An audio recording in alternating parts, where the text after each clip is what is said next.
There is a strange kind of person who doesn't just imitate you. They try to outperform you at being you. They copy your words, your ideas, your tone, your style. And then, somehow, they decide that you are the one they need to beat. Not because they want to grow, not because they have goals, but because they can't stand that something shines in you that isn't in them. This is the moment a copier turns into a competitor. When imitation stops being admiration and becomes obsession, they flatter you to gain access and they belittle you to keep control. These people operate with a twisted emotional strategy, over-the-top flattery to get information, backhanded compliments to chip at your confidence, instant dismissal of your ideas to keep you unsure, copying those same ideas later as if they were theirs, running to use your ideas quickly so they can claim the credit, gaslighting you when you notice, pretending they're the clever one, acting condescending so you don't realize how threatened they actually are. They play dumb, but they know exactly what they're doing. They don't see you as a friend, they see you as a resource. And resources exist to be used. They compete because your existence exposes their lack. You didn't challenge them. You didn't provoke them. You didn't start a race. But your very presence makes them feel inferior, so they invent a competition in their mind. They don't want to grow. They want to win, not in life, but against you. They're not chasing success. They're chasing your identity. And they cannot stand that you're naturally good at what they need to steal. They try to beat you to your own ideas. One of the most toxic behaviors is this. You say something insightful, they dismiss it, then they run off to repeat it somewhere else as if they received the revelation from heaven itself. Then they gaslight you.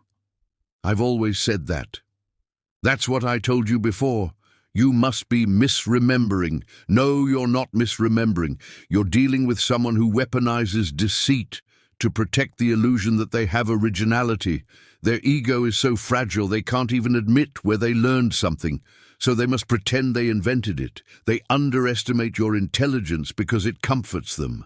People like this will talk to you as if you're slow, simple, or naive, not because they believe it, but because they need to believe it. Underestimating you helps them feel stronger. Treating you like you're less intelligent keeps them in control. Acting condescending gives them the illusion of superiority. But deep down, they know the truth. And sometimes, in moments of accidental honesty, their mask slips and they act surprised, even shocked, at how much you actually know. That shock is the truth peeking through. They are competing with you, but you are not competing with them. Here's the most important part.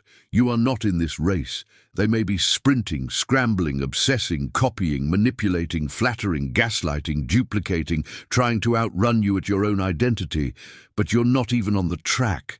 And that is what infuriates them the most, because they need you to play the game in order for their fake victory to matter.